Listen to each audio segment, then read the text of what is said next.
How's it going, everybody? This is Dave Meltzer. We're going to be here for the next 2 hours talking pro wrestling. We've got Brian Alvarez of Figure 4 Weekly here, and we're going to be joined by Lou Thesz, one of the all-time legends of pro wrestling.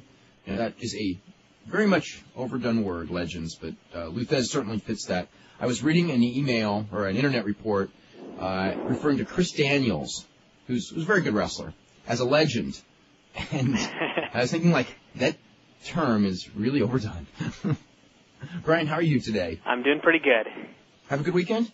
Oh, yes, it was a great weekend. Was it?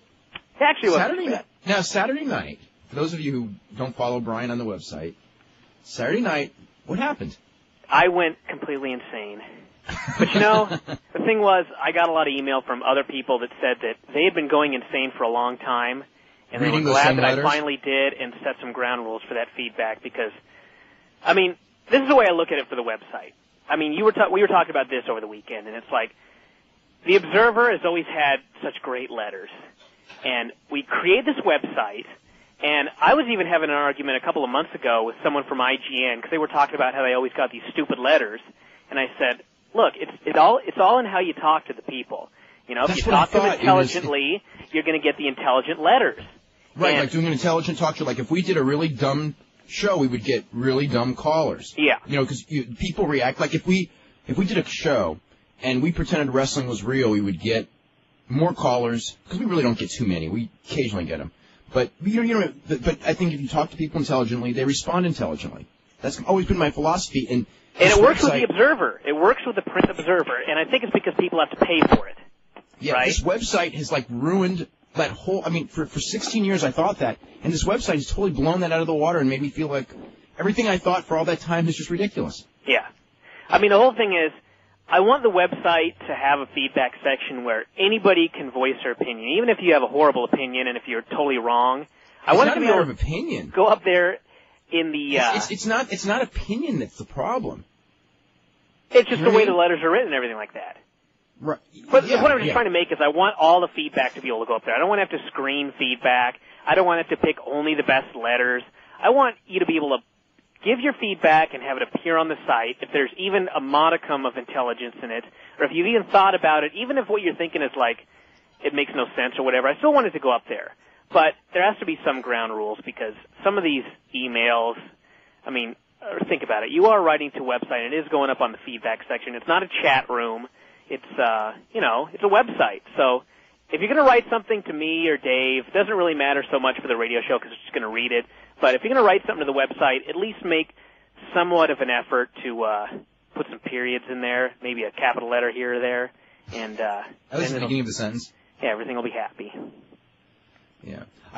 Now, at the same time, if you're going to write, I think two things. Number one, I think that you really should sign your name. I mean, I don't care as far as like on this show because, it really doesn't matter. Mm. But as far as if you're going to write a letter, like it's a letter to the editor, because I would never print a letter in the Observer unless the name is signed, even if, where there's occasionally name withheld by request, which is usually people within the industry, and there's political reasons why it's better for their name not to be, and I respect that. But I know who that person is writing the letter, or I wouldn't print the letter. Yeah. Now, and I think that it should be the same thing that you really need to sign a name. This is not like, Stone Cold Steve Austin type thing, you know what I mean? Or which Stone we Cold get plenty of. Yeah. And also, and this is, I think before you write. I think the one thing, because you wrote all this, Saturday night I was having a ball. I was going up on the website and getting all night long checking. Brian was writing jokes to me all night pretty much while we were here watching, what we were watching? We were watching XFL football. Then we watched Sugar Shane Mosley. Then we watched Rings till about 2 a.m. And checking every couple of, what? 0-1, right? I did 0. I watched 0-1, a little bit on, was it Friday? I watched 0-1 throughout the weekend. I finished up 0-1 on Sunday. But I didn't really watch 0-1 because I had my friends over and they really, we watched some 0-1, but that's not really their thing. Yeah. But they Rings, they're kind of like into real sports, so Rings, being that it was a shoot, they like Ring. Actually, the Ring show was tremendous. But anyway, I digress. On Sunday, after you wrote that thing, I started getting letters about a variety of subjects. Actually, it was two main subjects. It was the XFL and Phil Mushnick. And it's like, I don't mind letters about anything. And again, it's like, the XFL, I do not hate the XFL, and I don't even have to waste time defending it. It's like I report on what it is. I do not make up these ratings. These are just what these ratings are. I do not make up the amount of money lost. This is just the amount of money it looks like the thing's going to lose. It's like if you go to a game and you're having fun, that's well and good, but eventually, this is a television product, and if it doesn't draw competitive television ratings, it's in trouble. Me saying it's in trouble because the ratings are down is not like someone who wants to see it go out of business. I do not want to see it go out of business. I don't see anyone go out of business. Okay, so much for that. On Mushnick, again, if you can disagree with anything Phil Mushnick writes, as long as you have an idea of what he wrote. I was so sick of reading letters from people who were disagreeing with something he didn't write. He didn't write that Vince McMahon caused that shooting in California. He didn't even hint at it. Now, you can say it was a bad column or a good column, and I thought it was actually, my own opinion was, I thought he had two good ideas for columns, and by mixing them together, it weakened both.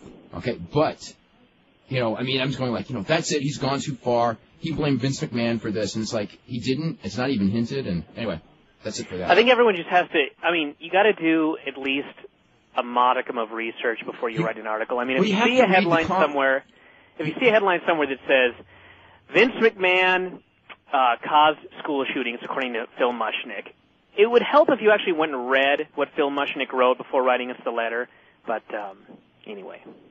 Anyway. Okay, so much for that. WCW.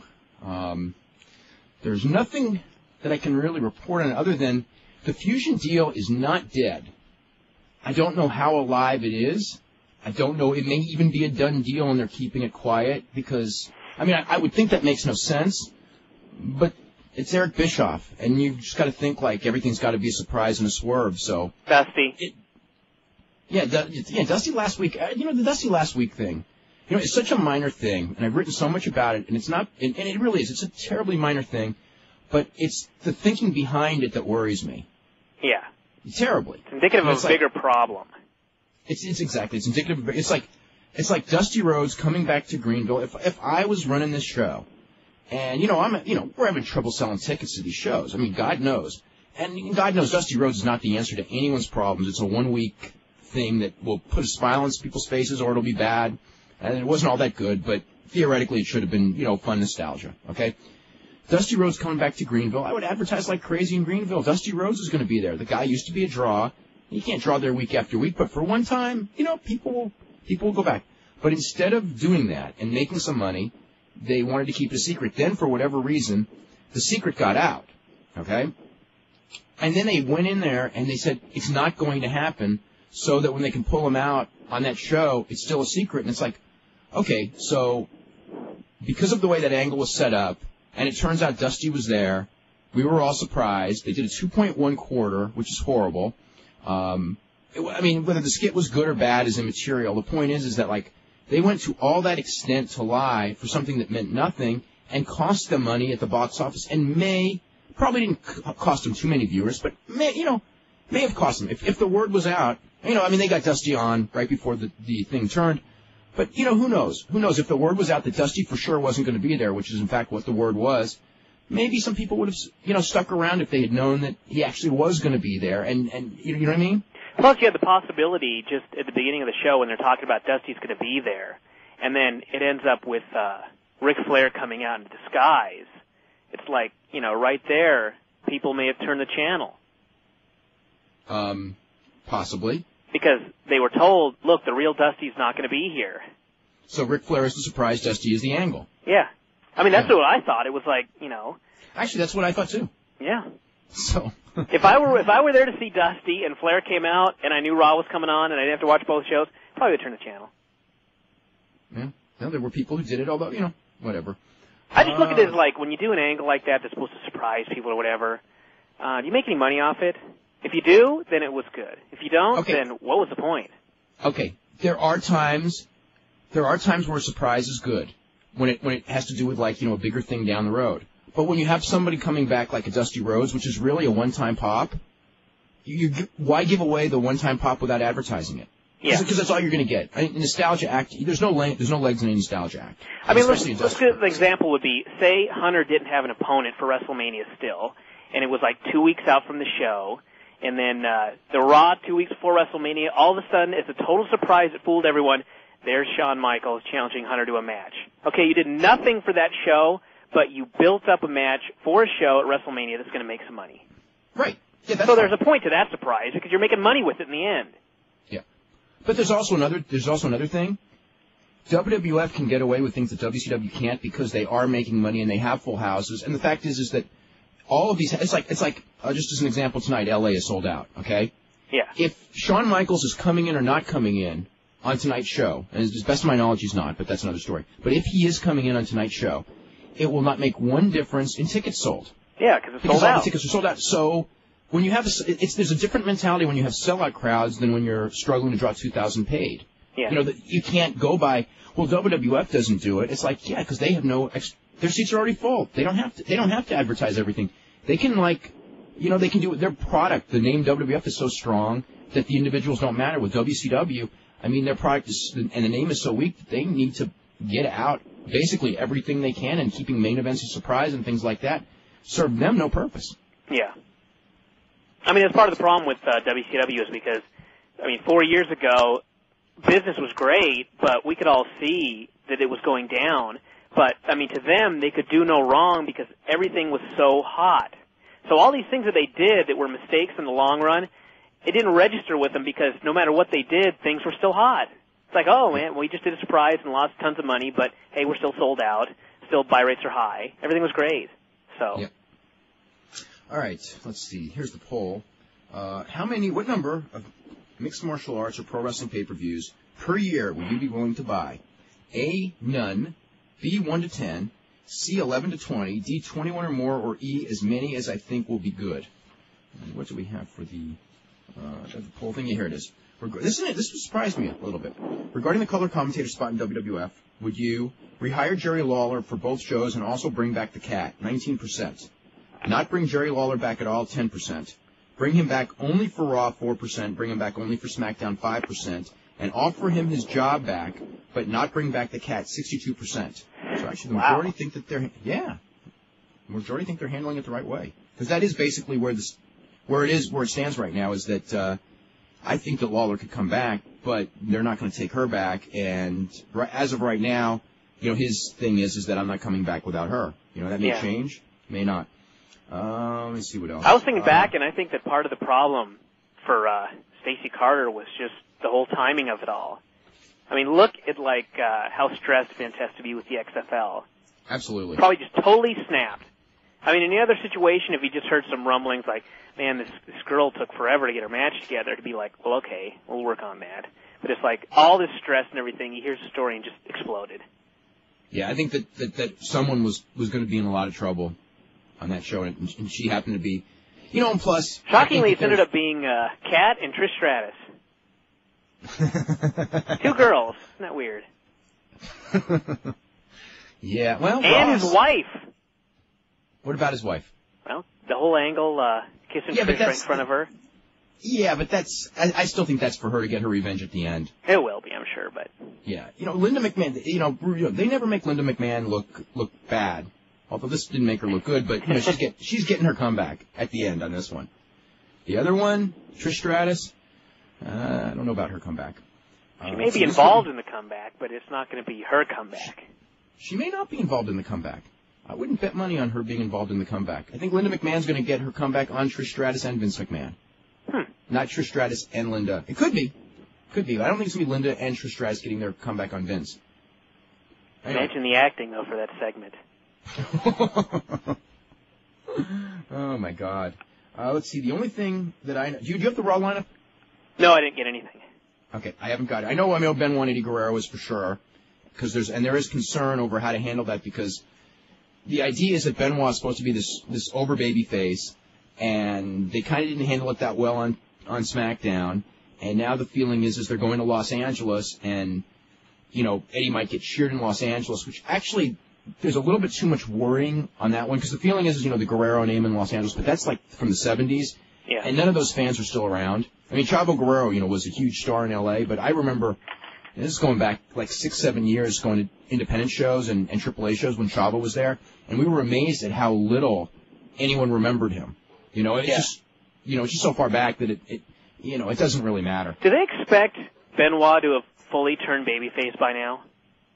Or is this supposed to be like just part of it? No, Thursday was supposed to be it, believe it or not. Well, actually, it's Monday and Thursday of last week. It used to be like if someone was going to turn babyface and someone would do this terribly dastardly thing to him. Now it's like, remember when Rock was this heel and everyone was starting to cheer him, so they turned him babyface. I cannot even remember what they did, but it was like, I just remember watching and going, this guy's babyface turn? This is so lame.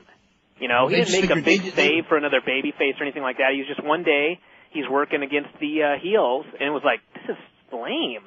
Well, that's how they've done a lot of their turns, because their feeling is that if the guy's getting the babyface reaction, then we just position him against heels. I remember, who was it? I'm trying to remember who the guy was when Hunter. this happened. Remember they were... No, not well, Hunter. that was I'm not talking about Hunter. I think it may have been a Shawn Michaels at one point. Years ago, like going back 4 or 5 years, and I may have the guy wrong. For some reason, Shawn Michaels rings a bell, because I remember the discussion I had with someone there. And he was a really good heel, but he was starting to get cheered. It was not Austin. It was before Austin. I remember that, because Austin already everyone knew. I think it was Shawn Michaels. It may have been Shawn Michaels after the WrestleMania where he wrestled Kevin Nash. Remember that one? Yeah. And he was like a babyface like the very next week when Sid powerbombed him. Yep. And I was going like, your heel side's weak. Shawn's a great heel. Why are you turning him? And it's like, well, he was getting cheered. And it's like, yeah, because he's a great heel, so there's going to be people cheering him. If you only want 100% booze for your heels, yeah, there's some guys like Rick Rude who just have that ability to do that, or Tully Blanchard. X-Pac. That doesn't necessarily... Okay, but that doesn't necessarily make them... what's the word? That doesn't make them main event heels. That just means that they have no redeeming qualities. Shawn Michaels has one, has some redeeming qualities in that he's an awesome worker, but he's also a great heel. So why turn him? And it's, and it's like ever since then, they did the same thing with Austin, of course. It was, which was smart, and with Rock and all of them is like, it's when they start getting the cheers, you've got to turn them. Hunter, they're doing it a different way, because Hunter can play the crowd, and that's what he likes doing. But, in at least with Austin, they did the whole thing with Brett, where Brett just cowardly walked out of the ring, and Austin didn't give up, and at least there was something to it. Well, that's probably because so much of that was laid out. Not by like Brett. challenging your three teammates, and they want to get at you, and they're held back. It was like, okay, great. Let's see, XFL, based on the metered markets, Saturday night was considered good in that. I don't want to say good. That's probably really unfair. They went up from a 2.6 to a 2.8 the week before, but whatever good that was.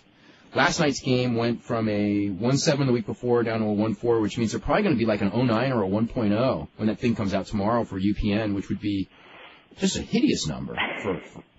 But the cheerleader sketch that they spent the whole week building up, I don't know. Less said about that one, the better. It was so lame. I was watching that thing.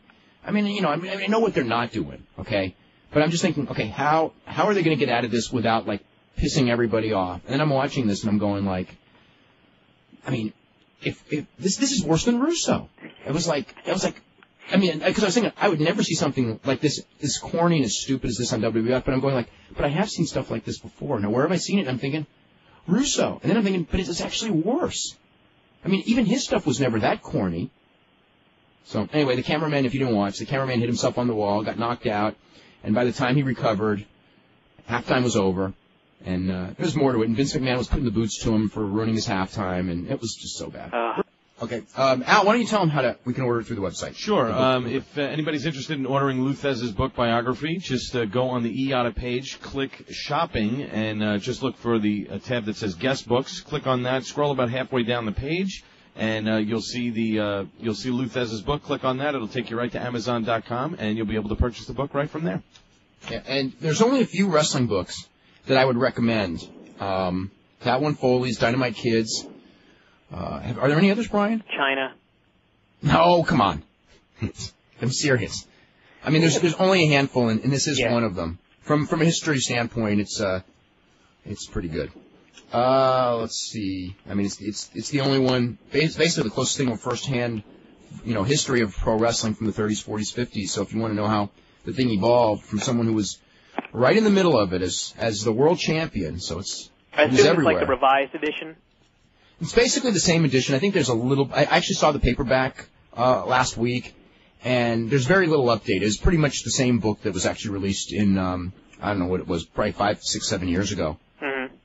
So, let's see. Okay, I was going to actually finish up on the thing. My presumption on WCW, and this is just a presumption, is that either on this pay-per-view this coming Sunday or on the Nitro on the 26th, there will be a big angle, and the company will close at that point. Now, after that, there will be, if there is a sale, if the thing is sold to Fusion, if that actually has happened or does happen by that time, it'll be a shutdown and it'll be relaunched with a lot of changes at some point, and probably not that soon. And we're probably going to go, a couple of months maybe, a month, several months with no wrestling from WCW. It's going to be a very interesting period in American wrestling with going from with so much product like last year.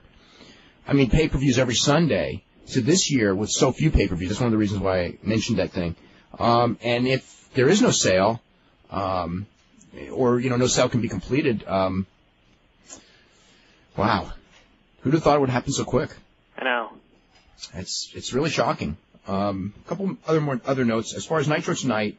Alex Skipper and Kid Romeo against the Young Dragons is the cruiserweight tournament match, which may be a hell of a match. Lance Storm and Mike Awesome against the Mamalukes, Shane Helms against Evan Courageous, and Canyon against Disco.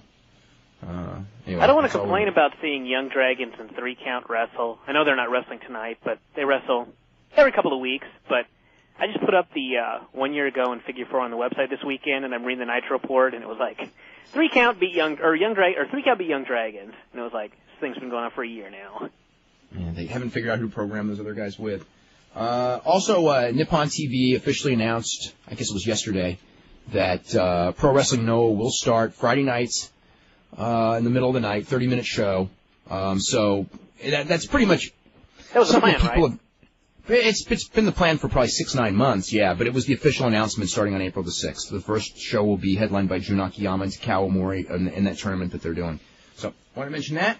Get to a couple of emails before... Any more news before we get to Lou Thesz? I mean, before we get to the emails and then get to Lou Thesz? I don't think so. Okay, this is from Scott Foy, who goes, I finally got the opportunity earlier this afternoon to see the new Los Luchadores show on Fox Kids, and I would like to congratulate Fox for making a wrestling theme show that's even worse than Learning the Ropes sitcom, which was really bad. I'd rather watch a million Paraguayo Cien Caras matches than another episode of Los Luchadores. That's bad. You know what? I had not seen Paraguayo in a long time. And I watched him this past Tuesday, and he was so much worse than I could have ever even imagined. Not only could he absolutely do nothing, he took no bumps, he sold for nobody, his offense looked hideous, and I just thought, I cannot even believe that this is the main event of the next pay-per-view. As a main event match, or by the way, that match will, that pay-per-view will not air in the United States because of that Friday. match, I'm sure. So they want. They just want to look at the lineup and went, "This will not air." Yeah, no. Actually, it was Televisa in Mexico, and the promoters in the United States couldn't come to an agreement. I got the whole story in this coming week's Observer, but basically, there will be no EMLL pay-per-view on March 30th, and as of right now, I don't think that there will ever be. There will never be one from Arena Mexico or Arena Coliseo. If there is going to be a Mexican pay-per-view in the United States, it will likely be a tape-delayed show. From Guadalajara or somewhere besides Mexico City, just because of the politics involved. But it's all explained there. But anyway, so that's been canceled, and the undercard for that show actually probably would have been good, but that main event was going to be hideous. The whole build-up has just been. It's just like I'm watching this going like, this is like watching a bunch of Roddy Pipers. This is, I noticed MTV re-aired Sunday Night Heat at 11 p.m. Eastern Sunday night. Have they been doing this, or is it something new? I don't know, and it's funny because I was flipping through last night the stations, and I actually saw like a few minutes of Sunday Night Heat, very end of the show actually, like the last 2 minutes. I'm going like, what's it doing on now? So I don't know. Let's see. After reading the latest on WCW, I'm more confused than ever. Hey, we all So are. are we. Yeah, if the deal is going through, will there be a shutdown? Yes, there will. If so, wouldn't it have been easier to decide that earlier instead of flip-flopping all this time? Yes, because no one knows everything and nothing's been decided. that's why everything flip-flopped. I mean, we've had Bischoff on the show several times. The original shutdown was supposed to come, wasn't it like after the February pay-per-view? I think it was after last pay-per-view. Right, but TBS wouldn't allow them to shut it down because they had a promise to make goods for all these advertisers. Now, what I don't understand is, why would they let it shut down in April? Because God knows they still got those advertisers. Plenty of make goods to do. Yeah, exactly. Then again, if they had a clear, well-executed plan, it wouldn't be WCW, would it? Well, that's true. That's really true. I won't even comment on it. It's just true. How would that work? Maybe it's because, I guess, in February, Turner still had, full control, and they could make that decision. That's right. If Fusion buys it, then, they can say, look, we're going to shut our company down. What are you going to do about it? Right. Have you heard what kind of gimmick match Hardy's, Edge, and Christian and Dudley's will have at WrestleMania? I would Hopefully they won't suggest kill each other. there will be tables. I've heard tables, ladders, and chairs. There you go. I've heard people say the XFL skit over the weekend was the worst skit in any sport or professional wrestling. Well, the XFL skit was 100 times better than the skit that ran on a Fox pregame show at the 1999 NFC Championship game. Jimmy Kimmel, the comedian, after a season-long war of words with Terry Bradshaw, dressed up as Bradshaw and made references to inbreeding and bestiality. Believe me, if you saw it, you would know what I mean. I think someone wrote us a letter about that this weekend saying that the XFL skit wasn't that bad. Look at the other skits that we've seen. Like that was justification. Yeah. Who's the main eventer WCW is teasing to be on Nitro tonight on their website? I don't know, but I actually made a phone call down there. Actually, someone else made a phone call down there and gave me the answer when I asked that question. And the answer was Kid Cash. But then I've heard that he's in a dark match anyway, so I don't know what's going on. Let's see. Am I the only one starting to get worried about WrestleMania 17? If Ivory and China and Undertaker are on the card, there are two matches that could be pretty bad. I think Hunter and Undertaker is going to be a good match. Not a great match, but a good match. China and Ivory, there's no hope. I shouldn't say no hope, but I think it'll probably be pretty bad. Also, I don't want to see another tables, ladders, and chair match again. I don't really want to either, because I like those guys, and they'll kill themselves, but it'll probably be a good match. I can only hope that Vince learned his lesson with the last two, and that Benoit Guerrero and Regal Jericho will save the show. Let's see. On Eric Bischoff's vacation to Hawaii, is there any chance he met with New Japan or any New Japan representatives? Wasn't that the plan? I don't think so, because they're in the middle of their tour. No, the plan was he was going to go to Hawaii to meet with them at the end of the tour. He may have, but as far as I could tell, the last I'd heard there was no meeting scheduled with Tori Human. There could be. Let's see. I was thinking Ken Shamrock would be a great opponent for Kurt Angle at WrestleMania 17 since Angle is using the ankle lock submission. It's just not going to happen, though. So it's just not going to happen. Ken Shamrock may come back to WWF in a year. We got him on the show, by the way, Friday. He may come back to the WWF in a year. He may feud with Kurt Angle when he comes back. That's not even the worst idea. But right now, nothing. Let's see. In response to your question, if Rock doesn't want a manager, Endeavor doesn't want to be Rock's manager, why is he the manager and why is she managing him? How does Vince have the right to assign managers? I think that's where it's going. We all know Vince is an evil boss, and the evil boss makes decisions what he wants, and he's trying to mess up Austin's marriage. That I know. I just wish that they had, thought this out and made more sense with the angle. Let's see.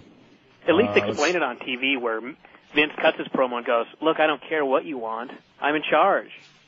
They didn't do anything like that. It's just Rock cuts a promo and goes, well, I couldn't do anything about it.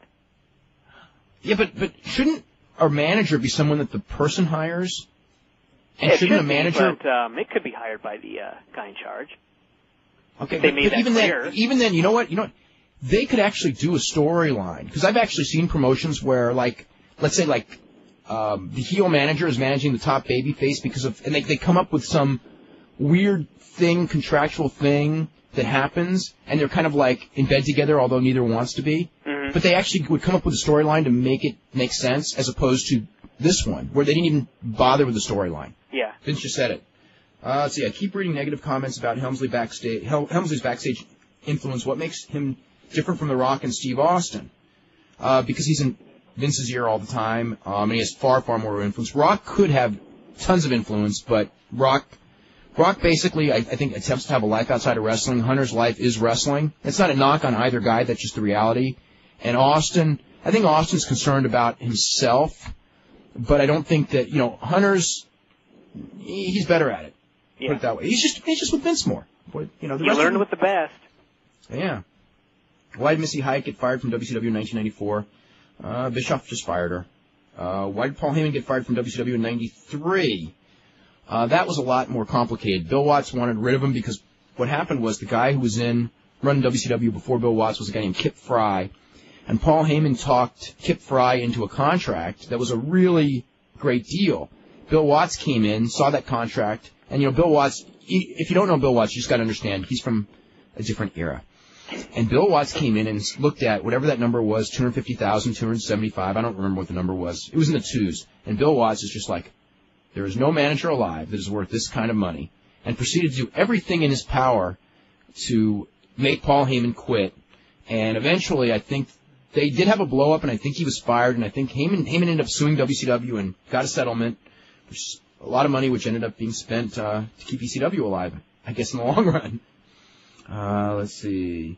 Please tell me this WCW deal is going through. If we are left with nothing but WWF, then count me out as a fan. This is not knocking against the WWF. It's just that for years now, it was the competition, or even the lack of the competition, that made wrestling fun to watch. I may be in the minority in thinking that, but once one of the two is done, then so am I. You may be in the minority of thinking that, but in the long-term ramifications, you're not in the minority, in that this business will be so much less interesting if there's only one company. It's a reality, and it's a reality that I'm not saying it's going to happen. Okay, when I wrote that thing the other day, it isn't that I don't know what the end result is going to be, but I want everyone to be prepared for the possibility that could happen, because it's a possibility. And if it doesn't happen now, it could easily happen 6 months to a year from now as well if WCW can't make it financially. I mean, WCW has fallen so far, and there's absolutely no competition between the two right now. But even today, like on Monday night, I still kind of have that feeling like, man, the two shows are on tonight, maybe something will happen, even though I kind of know that nothing is going to happen. But I still kind of have that left over from, like, the war. And it's like Wednesday and Thursday, it's just like a night of the week, and I know I have to watch wrestling that night. And I'm not really excited about it because, there's no competition. Maybe it's because I already know what the taping results are, everything like that. But there's something about Monday, the fact that there's two shows on, that makes it a little bit more special. And I think that if, like, when Nitro goes off the air, it's going to be like, well, Monday night, Raw's on. Well, as far as Nitro going off the air, that one, no matter what happens, I think that's pretty much definite that that's going to happen within a few weeks. Yeah. It may come back on. Probably will come back on Mondays. See, if Eric Bischoff had not, this is from Chris, who goes, if Eric Bischoff had not put Nitro on Monday nights, head-to-head with Raw, where do you think wrestling would be today? What I will say is that it would be entirely different. It's impossible to speculate, but it would never have gotten anywhere near as popular as it got 2 years ago. Would you agree with? I mean, I don't think there's any question of that. No, I don't think so. With the end of ECW, what would you and Brian recommend as the greatest match in the history of ECW? Reagan Juventud from Big Ass Extreme Bash in Philadelphia, I think, is the best one that I ever saw. That's the best one I saw live, but I haven't seen a lot of them live. If I had to pick one, that would be it. What status of D'Lo Brown, Chaz, and Tiger Ali? Tiger Ali is injured. Tiger Ali Singh. D'Lo Brown and Chaz are on the roster. He's injured from his hectic ring schedule. As far as the other two, they're on the roster, but they have not come up with what to do with them. I think that they are going to try to come up with something, probably not as a tag team anymore. Whatever happened to the other members of Kai and Tai? Okay, that's Men's Tio and Dick Togo. Okay, Dick Togo just started back with Michinoku Pro on Saturday. He had been working for Osaka Pro, and then he'd been off for a while. And then Men's Tio was working for Big Japan Pro Wrestling. Let's see. Where do you see Simon Diamond and Don Marie ending up? Whoever gives him an offer.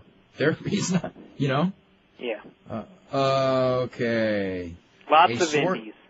Okay. It says, one source told me Jerry Lawler was spotted speaking with WCW representative outside of the Civic Coliseum in Knoxville. Okay. So maybe it's Jerry Lawler. Okay, let me read this too. This could be a swerve by WCW to trick us into thinking it's Jerry Lawler, not another wrestler. But they said wrestling personality was spotted in Tennessee. Since Lawler has not been released from his WWF contract, I can't confirm this. Stranger things have happened. Anyway. What do we have here? Can you Lawler didn't particularly sound like he was hot to go to WCW in his last website message. It's kind of like, I watched an hour of Nitro, and then I shut off the TV. Yeah. Do you think if you were preparing to be an announcer, you'd want to maybe study the program? Well, if he's going to be an announcer, the fact is that there's no way they're going to introduce him tonight. Maybe they will. I shouldn't say no way. Yeah. I don't want to say no way. I mean, logic would say that they would introduce him when they restart. And if he hasn't been released from his contract yet, why are we even arguing about this? Yeah. Well, he may be released to go to WCW? No. What are we wasting our time for? You're right. Scott, can you explain the proposed angle between Dean Douglas and HBK in 1995? I heard a rumor there was a plan for a ladder match between the two, which would have been awesome. Actually, it wouldn't have been, and that's probably why they never did it. It's unfortunate these two could never get together and have a good match. Well, it's because Sean didn't... They may not have had a good match, although Sean certainly had good matches with people a lot worse than him. Let's see... Since WCW has had deals with Japanese promotions in the past, would it be possible for WWF to do the same thing with Noah? I mean, of course it would be possible. It will never last. On either side. There's just the mentality difference between the two sides. They could not work. Yeah, I mean, WWF would bring a guy in, just crush him, and then they would send over D'Lo Brown for someone they don't use on TV. Which is pretty much what killed New Japan and WCW. This is regarding what we talked about at the beginning of the show. He goes, this is from Fred Delaney, who goes, thanks for the English lesson. The website letters are only going to be as good as the effort you put into them. If you don't screen the mail, you're going to get crap. Garbage in, throw it out. The Observer has high-quality letters because Dave reads them before publishing them. Stop pissing and moaning.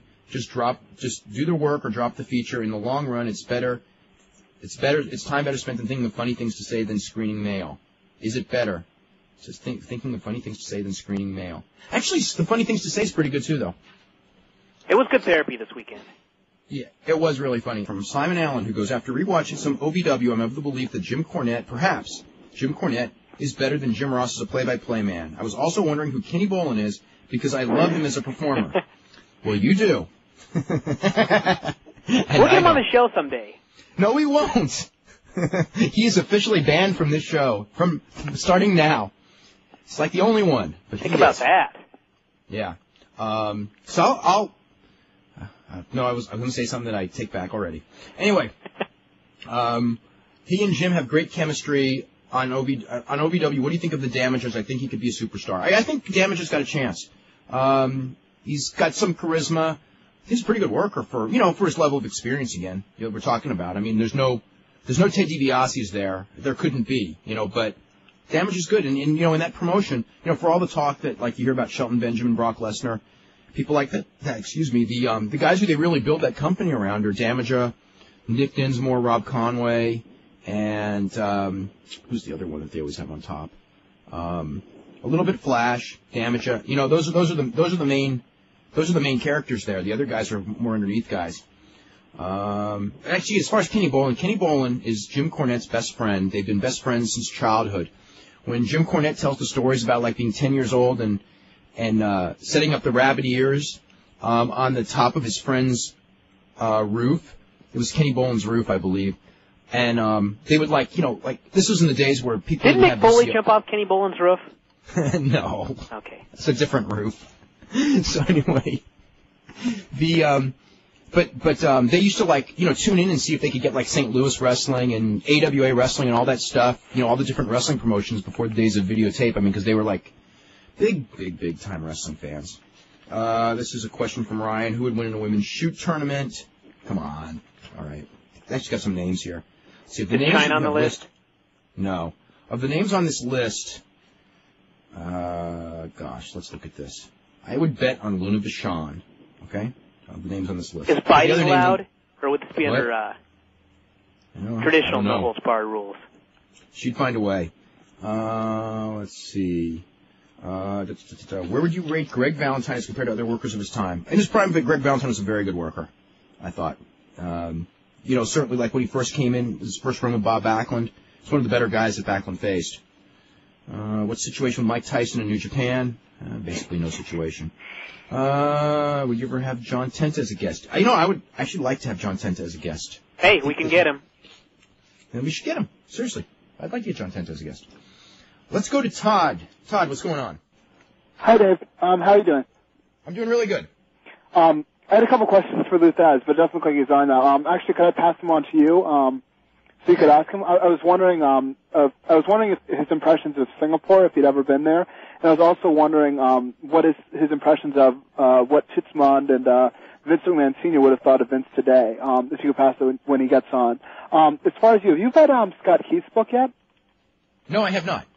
Yeah, I got that last week. I've been reading through it. It's sort of just my impressions of it. It's sort of like an idiot's guide to pro wrestling without as many sort of mistakes and pieces of misinformation. It's sort of without being written by an idiot. What?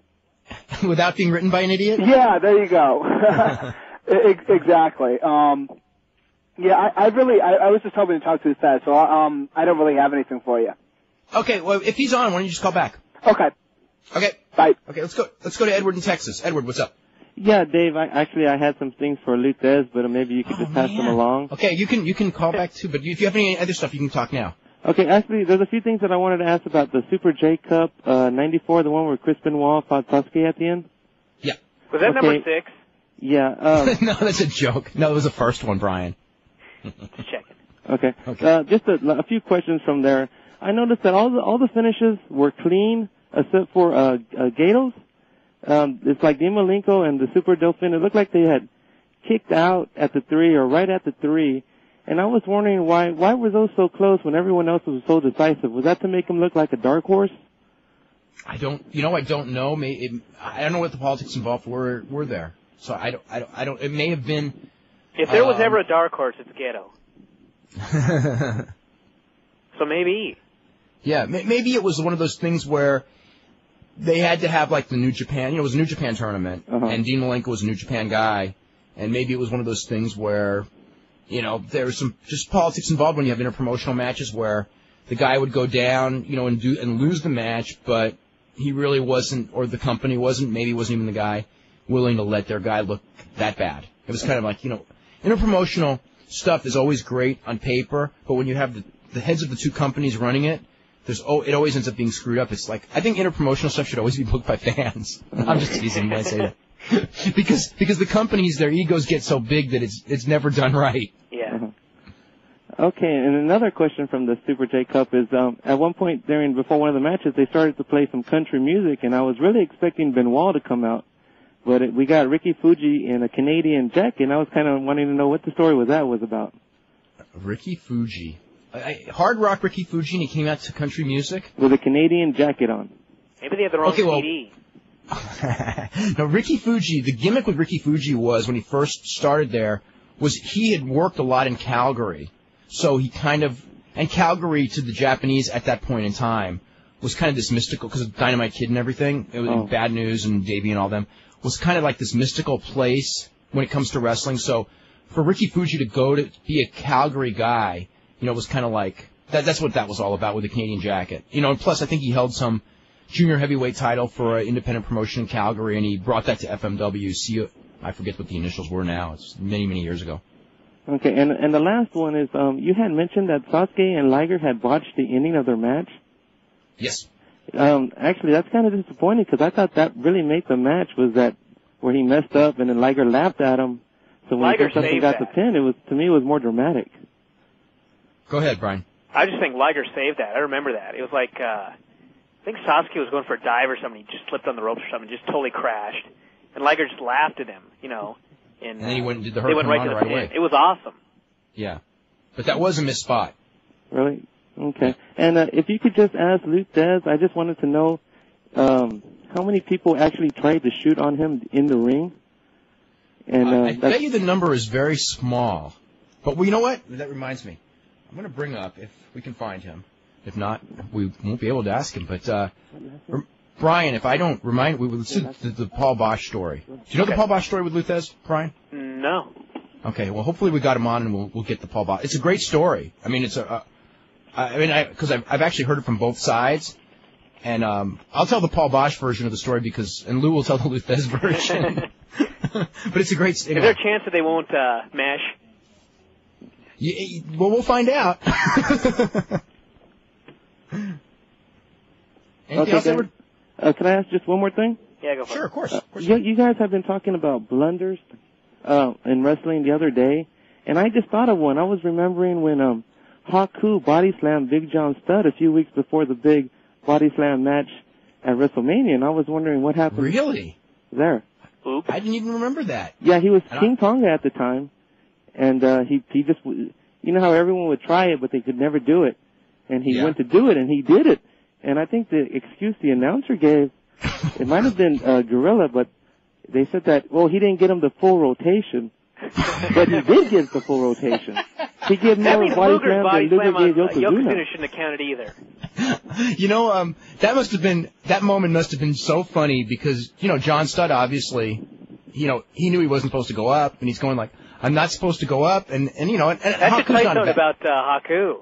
Yeah, you know, he goes like, you know, Haku's not a bad guy, and then he's going to screw something up. I'm sure it was like a miscommunication, but I guess like, you know, John Studd like didn't like rake his eyes or anything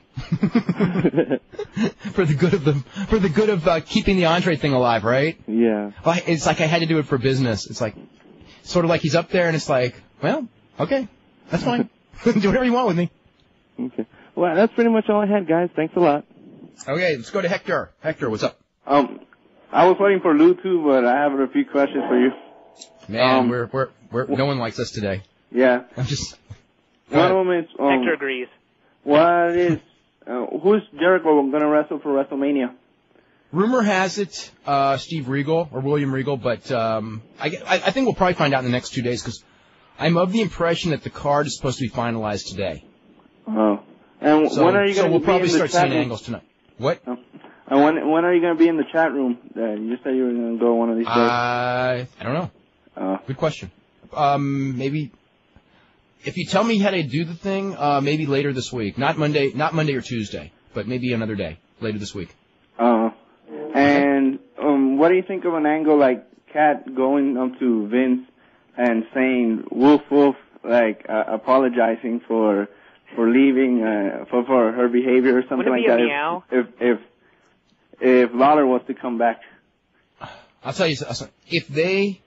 I would guarantee that she would apologize if they would take her back. I think the problem is that they won't take her back. I don't have any question. Because I'm sure, like, when the whole thing happened, you know, she probably was apologetic anyway, just going like, or, you know, certainly by now it's just like, oh, you know, I mean, I'm sorry, I didn't mean to cause a big fuss. I'm sure she would do that. I don't know that I think that they, you know, they're at the stalemate right now. And if it is Lawler, if it really is Lawler who's at the show, which and he's not going to be on TV tonight, so, you know, we may look stupid, but I don't think so. But if it is, you know, the whole business of Lawler, I don't know. I mean, just the fact that that's a possibility, that tells you that they don't think it's a good chance to go back there. Because if Lawler thought that it was a better than 50% chance he was going back, why would he even bother negotiating with WCW unless it's just a public negotiation to raise his price? Well, I guess Lawler's a smart guy. He might do that as well. Yeah. Well, all right. Thank you. Hey, we are joined by Lou Thesz, one of the real, what an overused term, real legend of professional wrestling. Lou, how are you today? I'm very well, thank you. What have you been up to as far as I know you moved to Florida a couple of years back, and how's Florida?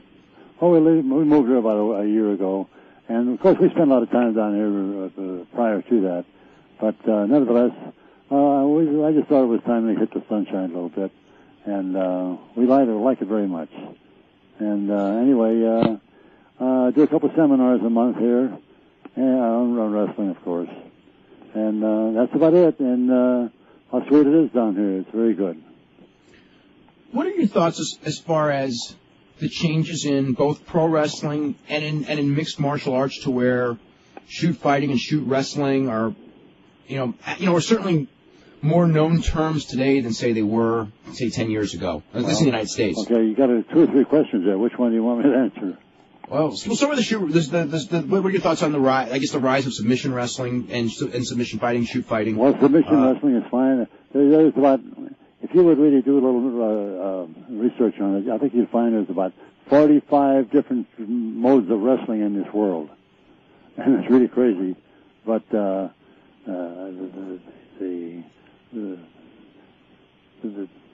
what they're doing now for what they call shoot fighting and various things. Is very good, and I even teach some of it.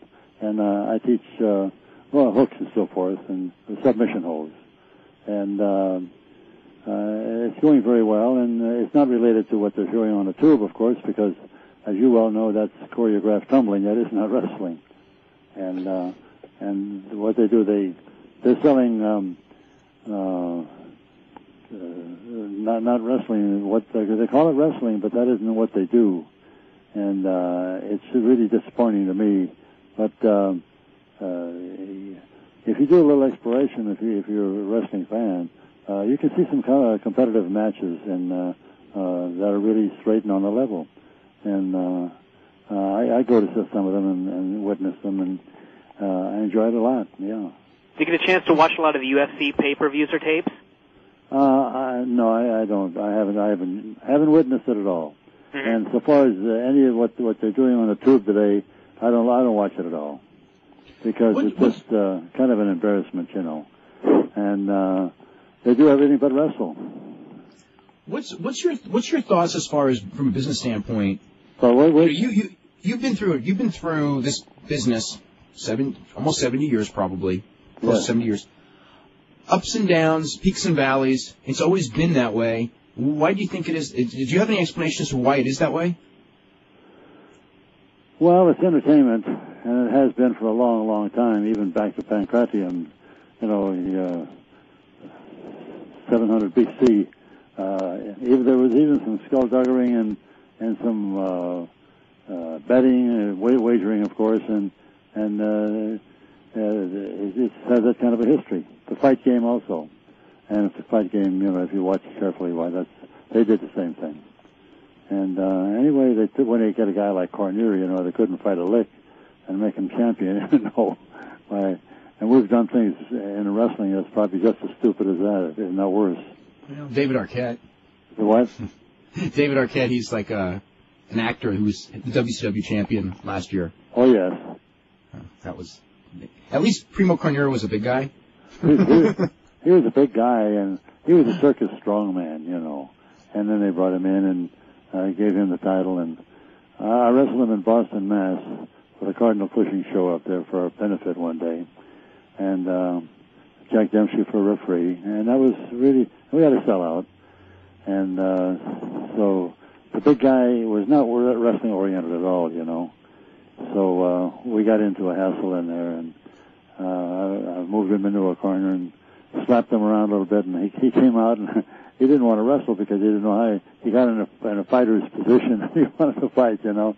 So I told Dempsey in the ring, I said, Jack, this guy can't wrestle, and he can't fight either. What is he trying to do here? And he said, yes, I know. But anyway, I beat him with a Greco-Roman backdrop. I dropped him on his head, and Jack said, my God, I think you killed him. I said, no, I think he's good for another one or two. He's good for another couple of weeks anyway. But now, when you know, there's a story that actually surfaced a couple of years ago. I mean, you may know of it, and also I want to stuff that would relate to you in your day. Because Strangler Lewis, of course, for those of people who don't know, Strangler Lewis was the biggest star in wrestling in the 20s and was kind of a mentor to Lou. That there was very serious negotiations that never came to fruition for Strangler Lewis to fight Jack Dempsey in a mixed match. And I was also wondering, when you were the champion, was there ever any serious talk of you fighting Rocky Marciano, or was that just stuff that they put in the newspaper? Because I remember seeing the Sports Illustrated thing of what would happen with Lou Thesz against Rocky Marciano. Well, Rocky Marciano, I think that would have been fine. He refereed a couple of my matches. But I had mixed matches, you know. Did you know that? With Joe Walcott, right? Yes, Joe Walcott. And Joe Walcott was a knockout artist. This guy could actually fight, you know. And he was not one of the Carnera guys. He came up through the ranks, and he could actually fight. And made a real good account of himself. And he caught me in a double shuffle, and he hurt me.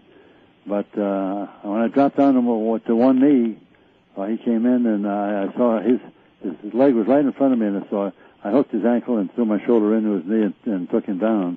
And the only reason that I did that, I wasn't even thinking what I was doing. I'd done it 10,000 times before, you know. And so it just came to me real quick, and I saw it there and took the opportunity, and, you know, and that was the name of the game. And if I hadn't, you know, done my homework and really spent a lot of time in wrestling, real wrestling, why, he would have gotten me. But Ray Steele had a mixed match one time in St. Louis with a fellow by the name of Kingfish Levinsky, who was also a very dangerous fighter. And I knew King. I met him in California. But Ray Steele beat him in 32 seconds, and which was really unbelievable. But when Ray topped him, why, he said, "Oh, okay, you want me to break? Which arm you want me to break? I got to break one of them." He said, "Well, I did the left one." I said, "I give up." And Ray said, "Louder, louder." And he was kind of a clown, you know. Ray Steele, if you get a laugh out of something, he'd rather do that than cry, which I think is a wonderful way to live. During your heyday, did you ever hear stories about the Gracie family in Brazil? Oh, sure. Mm-hmm. Oh, they're competitive, and I did. I coached with one of them in Norfolk, Virginia, and I enjoyed it a lot. Excuse me, but any time that you put a man on the bottom, and he's going to get a scissor on you and try to compete with you on the bottom when he's on the bottom. That was a real. I saw the first move when they made that thing, and I was with Mike Chapman in Des Moines, and I said, "That's a perfect out card right there for a step over toe hold." I said, "It's step over toe hold and follow with a crossface." And I did a seminar here, and I did that, and with one of the Gracie people in Norfolk, and he did the scissor thing. And all I did is do a step over, which is a very simple thing. And he had to concede because in that position with a crossface, actually, if you really wanted to put the juice to him, you could break his neck. Mm-hmm. Well, there's a story that I was going to bring up of a match, and you actually wrote about it in your book. When you were down in Texas defending your title against Paul Bosch. You want to tell everyone that story? Well, Bosch and myself were wrestling in San Antonio, and the Houston office had made some suggestions that what I do in wins and losses, I said, just get the guys in there, and I'm going to do my thing, okay? And anyway, I had a lot of heat on me down in that area because I didn't cotton to what they wanted me to do, and they weren't too happy with me either. But he on the break. Oh yeah, I'm trying to remember the match. Yeah, it was in San Antonio, and on the break,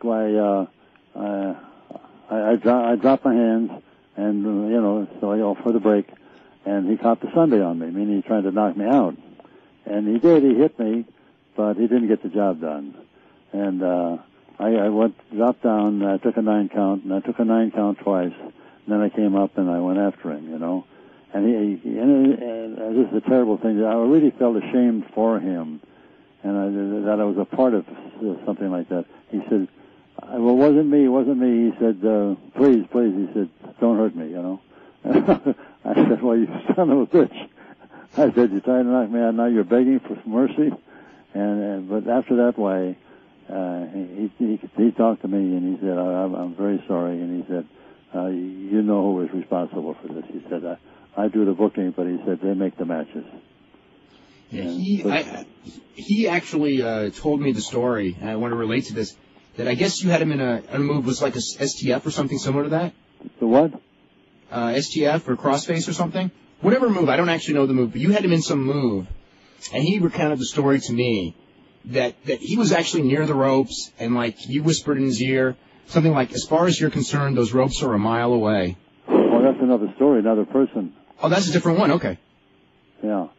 That was one of the wrestlers down in Atlanta, Georgia. Paul Jones was the promoter down there. He and myself, we went to the match. Anyway, one of the wrestlers, he was trying his wings a little bit. So I put a step over toe hold with a crossface on him. And he looked at the ropes, and I said, "You can look at that thing all night." And I said, "It's just as close as China to you right now, and you're not going to get any closer." But with that crossface, with that nail to the cross, what it is actually, it's like put him on, the rack, You put him on a rack and you stretch him, And they used to kill them that way, just stretch and pull their bodies apart.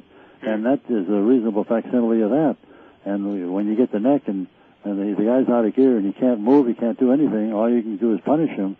And if you do it correctly, and unless he's got an unusually well-developed neck, you could kill him. You could break his neck. Did you watch any of the Olympics? The what? Did you watch any of the wrestling in the Olympics, the last Olympics? I saw some of it, yes. Uh-huh. Did you watch Karelin or no?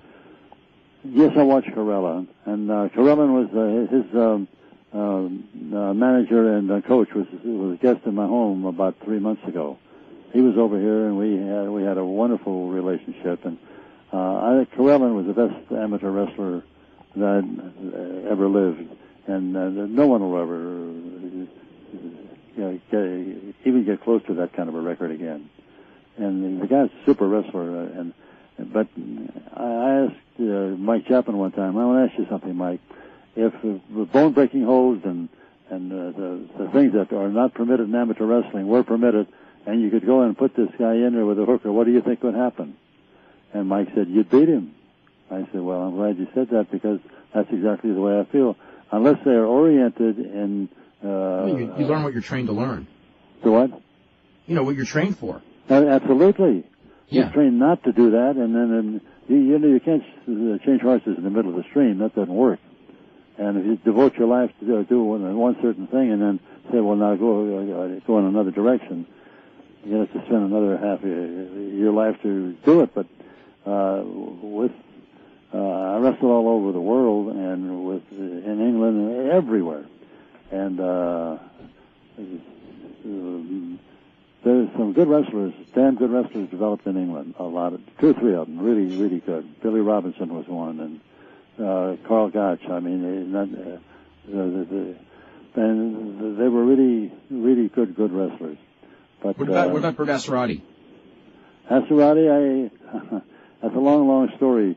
I wish he would have answered my call, because I talked to 2 or 3 guys that knew him very, very well, and I told them I wanted to talk with him, and because I wanted to wrestle him, and we could have controlled wrestling on the entire continent, or in fact, in quite a bit of the world, and he wouldn't even answer. And you know what the expression "working" is, right? Okay, when guys are working a match, and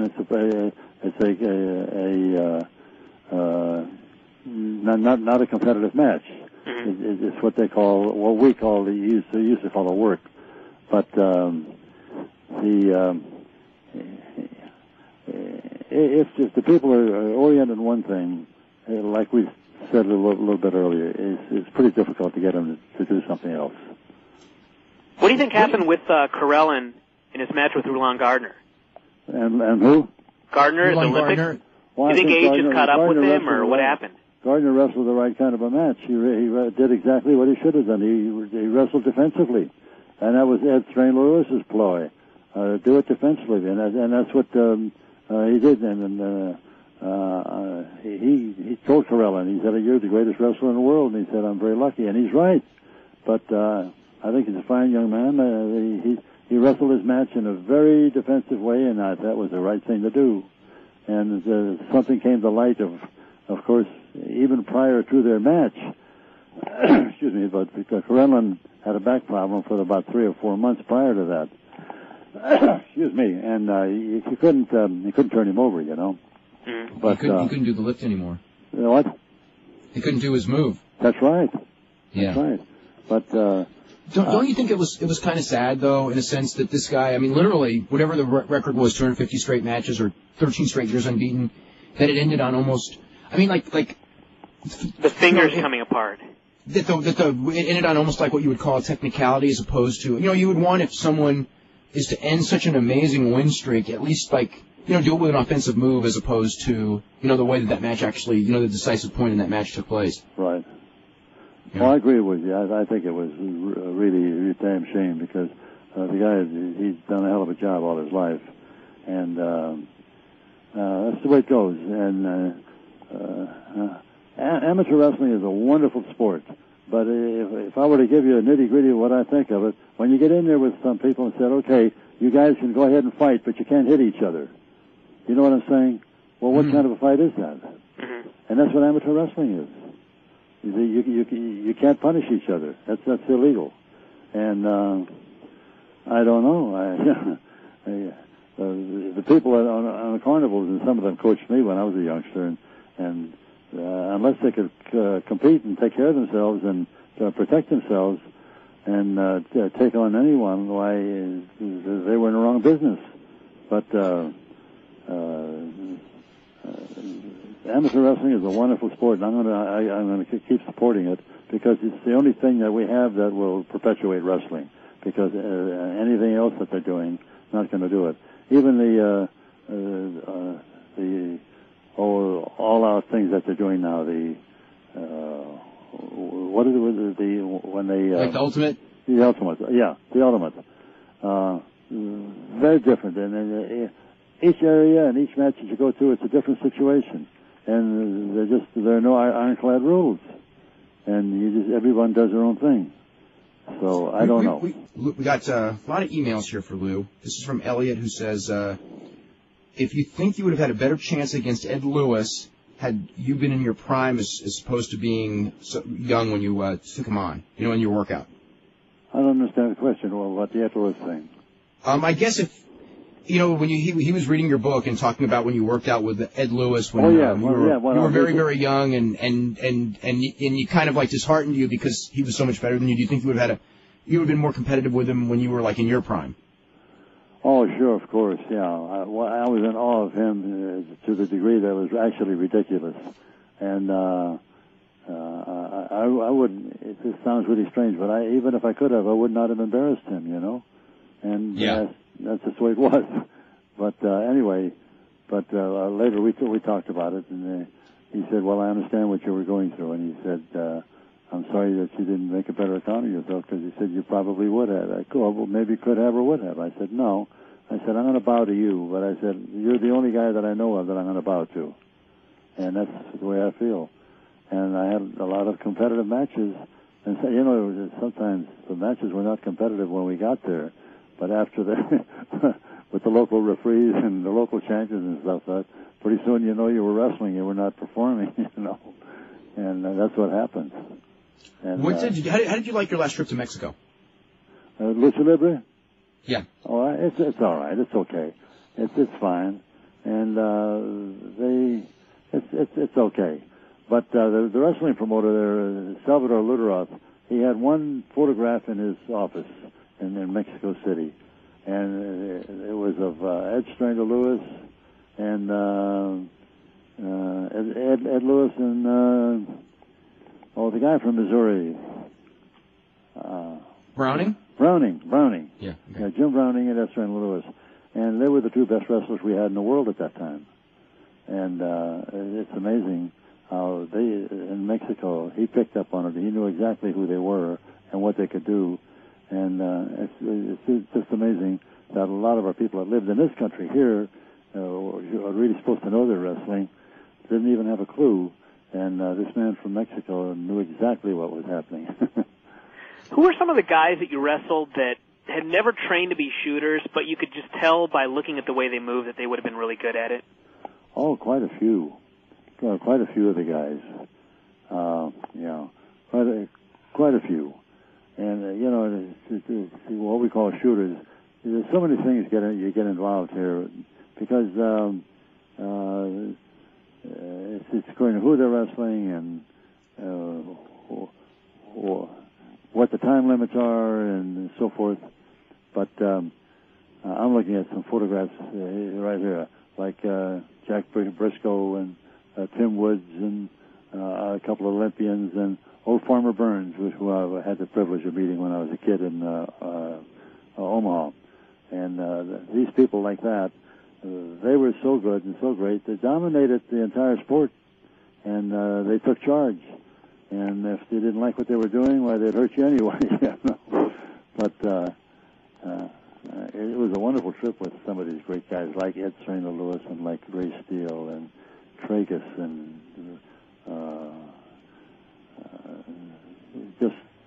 wonderful, wonderful, knowledgeable people, and they would give you their knowledge, and you couldn't pay them if you had the money to pay them. You couldn't pay them to do it. They either wanted to do it, they wanted to help you or perpetuate wrestling and teach you, or they did not want to teach you. And it's really amazing.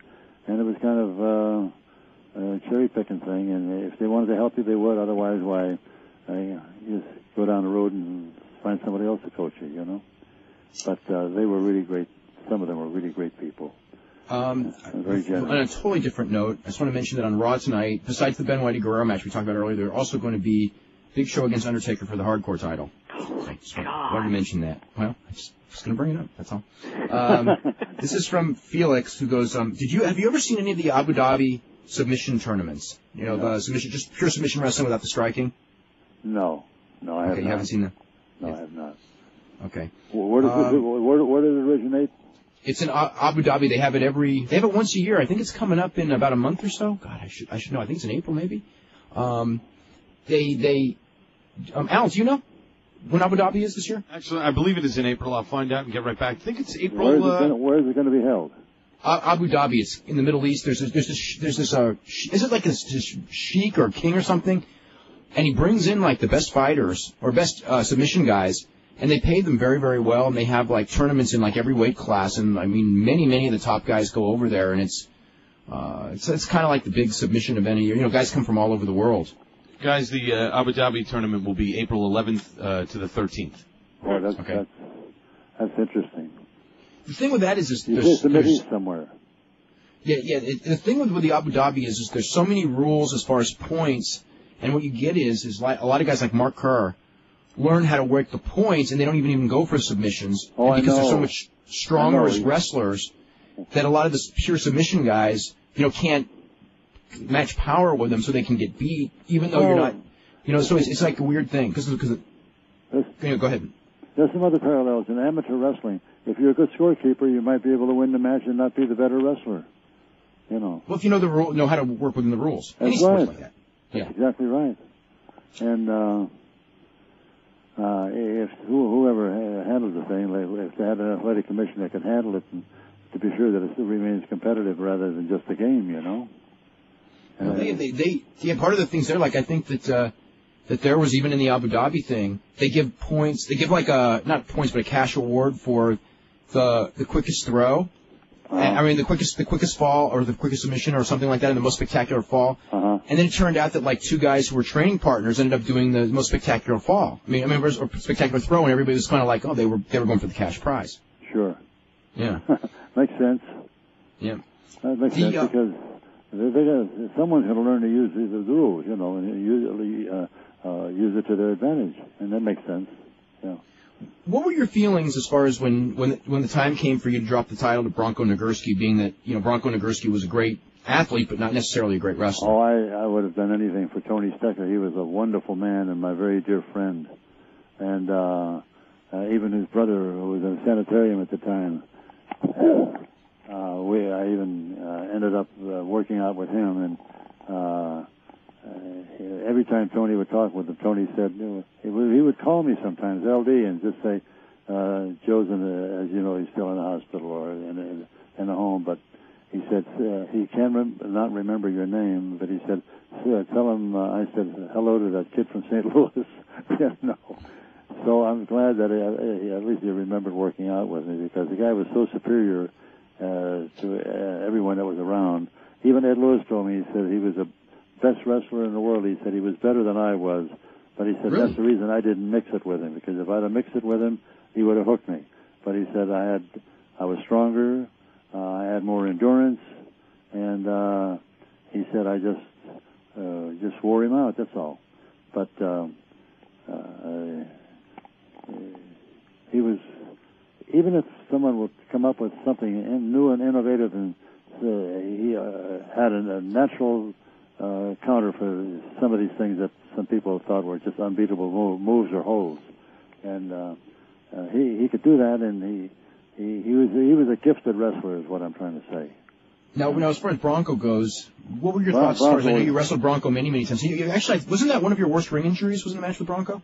Yes, I went out of the ring in Houston, Texas, broke my left kneecap. Yeah, Yeah. Trying to have a good match, trying to be a good performer. Instead of that, I ended up with a broken kneecap. It kept me out of wrestling for nearly a year. Yeah. But what was your role in? I guess in '78, Jerry Jarrett, Nick Goulas promotional split. This guy, Garen Shea, goes, I remember you being with Goulas and then jumping when Goulas stiff you on money, or what was the story behind that? Oh, yeah, well, he tried to short me on money. That was Goulas' ploy, that's why he lived that way. And I told him, I said, don't play games with me, because I said, I'm going to get you down on the stretch. And we did, so anyway, they gave me $5,000. I could have gotten 10 or 20 from them, I'm sure, just to change my allegiance from Goulas to them. But Goulas should have had, if he had any sense at all, should have known that I was very unhappy with him. And anyway, it was just a matter of business manipulation. Would you say he was the worst promoter you ever worked for? Well, he was a hungry guy that started in the carnival and never got out from under the tent, And he was just, he was a strange guy. He was very defensive, and he had some Mexican wrestlers. He'd bring them in, and he said, pay them $10 or $20 when he said I had 200 or 300 coming. And said, if you complain to me, he said, I'll get you deported and get you back to Mexico. And he just terrible things just to dominate people, And I told him, I said, don't do things like that with people. I said, you got a bad reputation already, and you're going to bury yourself. And actually, he did, and many people backed off of him. This is from someone, we're talking about your list of the greatest wrestlers of all time. It's from Grant Zworich, who actually does our wrestling index. He goes, he mentions that you list the name Dan Severn, who everyone knows is a great collegiate wrestler, but not necessarily a very charismatic pro wrestler. Then he asks, what about Kurt Angle? What about Ric Flair and Harley Race? Ric Flair, he did some wrestling. Harley Race did not wrestle. He was, and who else? Who else? Kurt Angle. Kurt Angle. I think Kurt Angle is the sharpest young man we have on the horizon right today, and we have a good relationship, and of course I'm very selfish about that, and I really admire the guy, and he's done a hell of a job, and I think he's about as good as anybody we've got in our world today, and I hope he makes a barrel of money. And he told me, he said, I know that you're not pleased with what I'm doing, and I said, well, yes, I really. I said, Kurt, get the money, invest it wisely if you possibly can, and then go ahead and do whatever the rest you want to do with the rest of your life. But I said, you've got a great future ahead of you, and negotiate tough. I said, don't be too easy with people, because they're going to use you and abuse you. And you might want to give him that advice again. You may want to call him again. Exactly. That's what I was going to say that too. So what? You may want to call him again and tell them that one more time. Yeah. What do you think? I know that you were not by any means friendly with Vince McMahon's father or with Toots Mondt. Oh, yes, I was. Oh, you were? Okay. Jess McMahon, his grandfather, was really wired politically, and Ed Strangler Lewis and Jess and myself had a great relationship, and he had all the Pennsylvania towns and cities, and Ed and myself would visit with him and have lunch with him, and we'd ride the train up and back, and we had a good relationship. And who am I to second guess people that are trying to make some money, and they're doing a hell of a job of making money too, and. But when Vinny's father was pretty well ruling the roost, I wrestled two of his so-called champions in Toronto, Canada, and beat both of them right up there. But they never used that publicity in this country. That's crazy, isn't it? But what were your thoughts as far as Toots Mondt? I mean, I know Toots Mondt was a great wrestler. Yeah. Yeah, he would steal the cream out of your coffee, and he played the ponies all the time, and a bright man shouldn't do that, you know. But he actually did a thing, like a terrible thing. His wife was she had a ladies' dress shop in St. Louis, very very sophisticated place, and he actually stole things out of there and sold some of that clothing to play the ponies. If you'll believe that, you know what a horrible thing to do. And but I had no regard for him at all. Let's get to Tommy in Toronto. Tommy, what's up? Hey, gentlemen, how are you? Hey. Very good. Lou, how are you? Yes, hello, Tommy. Lou, I wanted to ask you a question. Sure. Seeing that back then there was no big dominant company, you were a heavyweight champion, traveling all over the country, dealing with different promoters everywhere you went. I'm surprised. Maybe you have do you have any double cross stories? Any time where you were the champ where they told you one thing and maybe they told the other guy a different thing? There's a possibility. That happened. It happened several times in foreign shores. When you go to foreign countries and you're wrestling there, and they have their own referees, of course, and their own athletic commission, it's really a tricky situation. And that's when you really had to be cautious and play it right down the middle, and don't put yourself in a compromising position at any time, and don't do anything that you could get disqualified for. That's another thing. But nevertheless, I did survive, and Ed Strangler was consul with me before I left, and he said, just do the best you can, keep your dukes up, and watch what you're doing. And he said, you'll be okay. One last question here. Lou, who do you think right now, from what you've seen, is somebody that could probably wear the heavyweight championship in the 40s, that's a 2001 wrestler that could probably go with the guys that were going back then and put on the show and we just mentioned one a couple of minutes ago, Kurt Angle. Kurt Angle, he's got it all. He has a great personality. He has it all, and he's so knowledgeable and so comfortable with the fact that he knows how to wrestle that he doesn't have any problems. He doesn't have any problems of going in and facing the barrier with anyone. And that's great. Thanks very much. You're welcome. Let's go to Ray in New York. Ray, what's up? Hey, guys.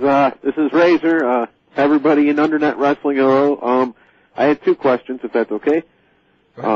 First off, I wanted to know what you think will happen if WCW doesn't get sold. I mean, how do you think it will affect everything? WWF hasn't had competition in a while, but do you think it will detriment it even further, or will it be good?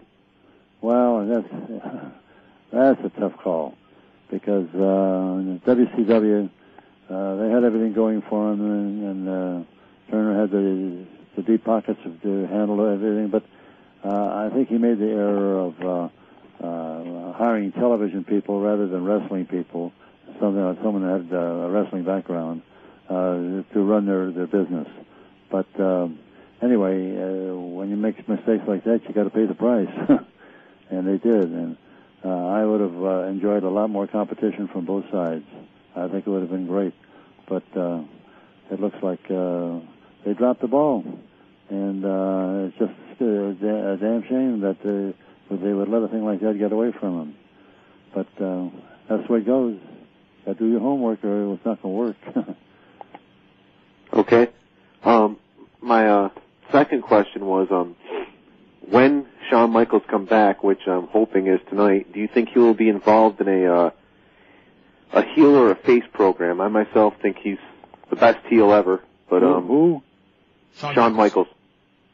What he's going to do? What they're going to do? Well, I'm just wondering what kind of program you think he'd be involved in. Oh my God, that's a wild card and a wild guess, man. There's no way in knowing what kind of a nightmare they're going to come up with.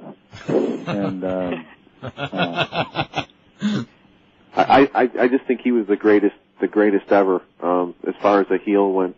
I was just wondering if you think that WWF is going to try to make him do that again, or kind of make him be a face. Oh, I don't have any idea. I just don't have any idea. When you get into entertainment, starting on Hollywood and going anywhere in the world, or whatever mode you want to get into, you never know what they're going to do. To get the international attention, they'll do anything, and they do. I think when he comes back, I think that they'll probably program his face. As far as long term from there, who knows? Well, I mean, you know, they don't, you know, often they don't plan long term anyway. Yeah. Depends Well, on What they kind of need a and wrestling everything. background did he have? Shawn Michaels, not really. I mean, he's just, you know, not really any kind of a wrestling, that aspect of wrestling background, but he's athlete. he's a tremendous performer, though, in the ring. You know, oh, probably he was the best performer I've ever seen. I mean, really? honestly, as far as, you know, modern wrestling goes, there's no one better than him. What he does, is it related to wrestling in any way? not classic wrestling, no, it's more performing. I mean, he's more tremendous showmanship style wrestling. I see. Sure, well, that's the way it is today, right? Well, that is what it is today, completely. Sure, of course. Yeah. I mean, the other thing is, I mean, there's the one thing. I mean, there is all forms out there if you look hard enough. I mean, there's submission wrestling, there's anything goes fighting, there's rings in Japan, there's semi-shoot stuff like that looks semi-realistic that isn't New Japan Pro Wrestling style. Yes. Total Entertainment Pro Wrestling, garbage wrestling. I mean, it's all there. There's a lot of different. Like if you don't like one form, there's plenty of forms out there that you can get behind. That's why, like, sometimes when people will go and say there's no good wrestling at all, it makes me mad because it's like, just gotta look around. WWF may not be your cup of tea. It may be your cup of tea, but there's something out there. I mean, if you don't like WWF because it's too much like this, well, find something else. I mean, New Japan's got its style.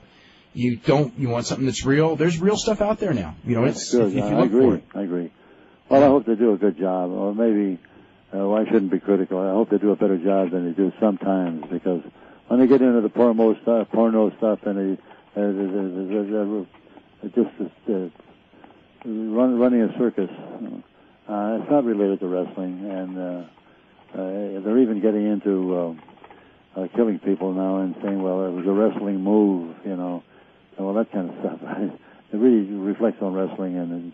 The murder thing. That was. A lot of that was a defense attorney. Yeah. I mean, I don't know. There's so much to that. That's a very strange. That case is actually a very strange case. I mean, the thing that was really weird about it is you get no truth. You just get people who take sides that, whether they know the truth or not, they're going to take their sides. Oh, sure, yeah. Like in any legal proceeding. Right, they want to participate. Yeah. Yeah, I mean, they don't know both sides on whether that was related to wrestling or not related to wrestling. Realistically, I have a hard time having credibility with either side, because I can see they're both just arguing their side. Neither of them are arguing the truth. I mean, it was. Sure. Yeah. Okay, guys. Thanks a lot. Okay, let's go to Brian in Idaho. Brian, what's up? Hi, it's an honor to talk to the incomparable Lou Thesz. Thank you for everything you've done in the business and for paving the way for what it is today. Well, that's very flattering, and thank you so very much. And I appreciate you people using me on this program, and I'm just happy to be a part of it. And but I hope maybe we'll get back to some kind of a semblance of what we call wrestling, so that people can really recognize it as a wrestling match. Definitely. And also, thank you for knocking off $10 off your book and personally autographing it for me. Oh, no problem. My question to you is this. What are your thoughts on the death of Giant Baba in All Japan Pro Wrestling in January of 1999? And what are your thoughts on the Japanese pro wrestling scene today? I am an old school fan, and I love the matches, love the New Japan style and All Japan style. Well, the Baba thing, of course, with him leaving us, why that kind of negates pretty well what.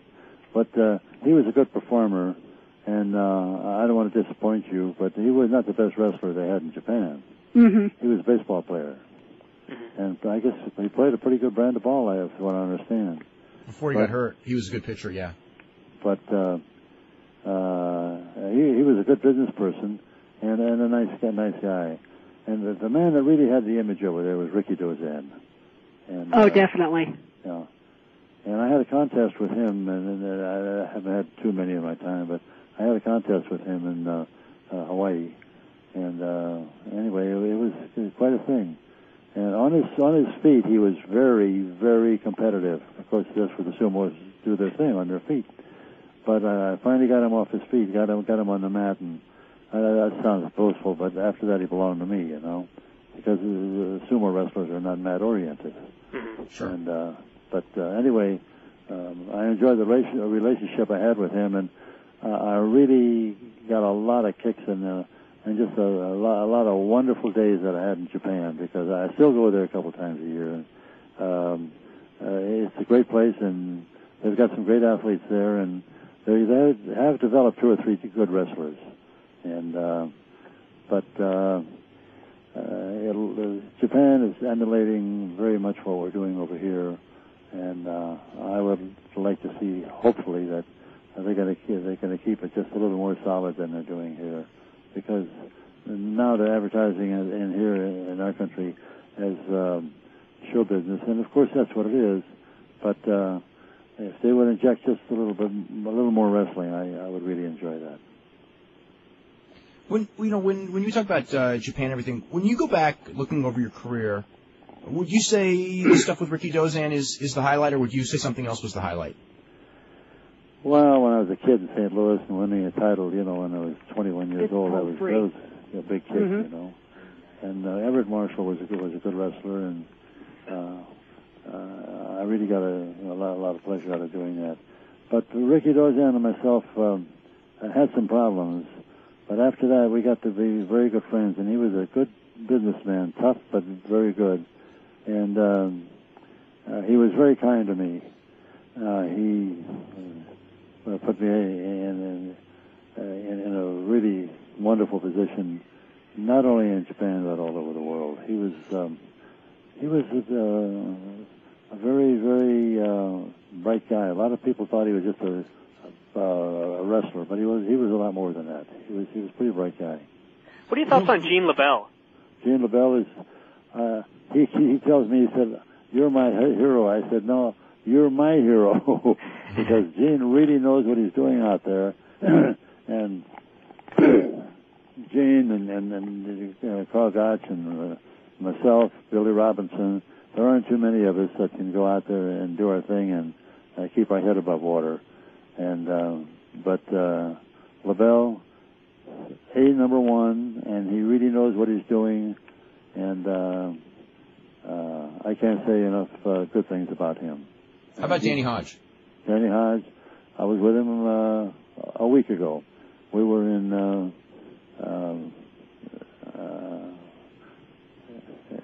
at a meeting. The Gulf Coast thing? The Gold Coast, yeah. The Gulf Coast reunion. Yeah. Well, Danny was there, and Danny and we were in Japan together, and we were the 2 wrestlers they had there, and we really enjoyed working together over there and training together, and he did very well and left a very good image with the Japanese people, because the guy can really go, and we had a lot of fun doing it. Yeah. There's a lot of people who would say that Danny Hodge, pound for pound, was the best wrestler this country, ever had. Would you rate that, or do you think that's too much, or? Well, that's a little heavy, I think. Okay. Yeah. He's very, very good, and even as an amateur, he was never taken off his feet as an amateur. But when we're talking about the best ever, he lost a couple of matches. One guy by the name of Smith beat him, and a couple of other guys, but that's no disgrace. The idea that we always congratulate each other. If you know the guy went out there and did his very best, that's the name of the game. And Danny did that many, many times. And he's a very dear friend of mine, and I just hope that he continues to do as well as he's been doing. Do you have any stories about going to Singapore? About Singapore? Yeah. Yeah, I wrestled a fellow in Singapore. Damn. Is that King Kong, maybe? Who? King Kong? King Kong. King Kong was King Kong was a legend over there, and it was just really a strange thing. But the guy was not really a wrestler. He ran out of gas in about 12 minutes, and but he had a great image over there and did very well. But he he just didn't have the stamina or the. I don't think he had the facility or the will to want to train. He was a big, heavy guy, fat actually, and he wanted to rule the roost, and he did. He got a lot of help and a lot of cooperation over there, and I never could figure it out. I didn't know where he got his juice, you know. But anyway, Brian, are you familiar with King Kong, Brian? No. King Kong was like Vader, but even bigger, I think. Bigger than fatter, or just a big man? Bigger and fatter. Yeah, but a huge man. Yeah, big guy. Yeah. And before we look at this, what are your thoughts on Stu Hart as a wrestler? Stu Hart, I wrestled him when we were both 17 years of age when we wrestled in a little town outside of Minneapolis. And Stu was a good wrestler, but so far as the training is concerned, he was a good demonstrator, but as a competitive wrestler, I would say he was very competent. Mm. And that's it. Who would you as far as Brian brought this up earlier in the show, are there any guys that you wished that you came across that were just like great athletes in pro wrestling and go, I wish I could train this guy for something, maybe we could, he could really do something if he had the right training, so to speak? Oh, you see some of those when you're going up and down the road. But when I was really in my prime, I was doing one-night stands, and it sounds like I was really a self-centered person when I probably was, but I just didn't have time to devote to anyone else. I just didn't do it. Joe I'm just saying, is there someone who you came across where you just go like, wow, if I this is a guy that, could be trained to be something, but, maybe just doesn't have the training type of a thing? Well, I would like, we just mentioned a young man a couple of minutes ago, Kurt Angle. And if the promotion world were just a little bit different, or I was a little closer to it, and I had kept myself closer to it, I'd like to participate in some of the moves that he makes. But I think he's doing very well the way he's going. He really doesn't need me, but we all think we know something that someone else doesn't know. But he's a star in my eyes right now.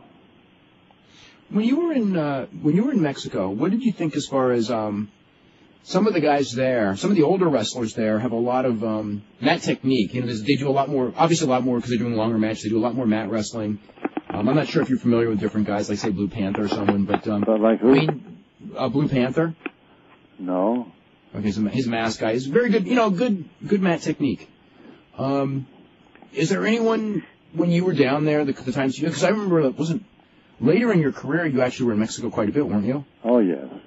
Yeah. What was your, were there guys there that you liked wrestling with, or even though the style was more acrobatic style, obviously, than a wrestling style? But they had a little bit of both too. Well, I know I'm not giving you very much help here. Kenneck, I think was the best thing that Kenneck and myself had two or three sellouts, and he was at the top of the heap at that time. And I saw him about a year ago down in Mexico City, and the guy looks terrific. He still trains all the time, and of all things, we went in there and did some training for about an hour. Sounds pretty stupid. I don't know what I was training for. But anyway, we enjoyed doing it. But he was a good man. I liked him a lot. And we wrestled all over. I'm trying to think of some of the spots we wrestled. What the hell, I can't say. I don't speak Spanish, so I can't remember some of them. But as far as like some of the, do there any of the older guys from the 50s or something like that ring a bell with you, or the older guys? Yeah, maybe like Gory Guerrero or Santo. Oh, Gory Guerrero. I wrestled Gory there. Yes, I wrestled him there. And it's a funny thing, but Luteroth, Luteroth Jr. He came to me and said, that was Olympic wrestling, wasn't it? I looked at him and I said, have you ever seen the Olympic wrestling matches?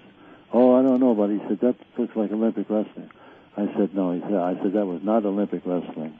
I said, that was the United States version of Lucha Libre. I said. But anyway,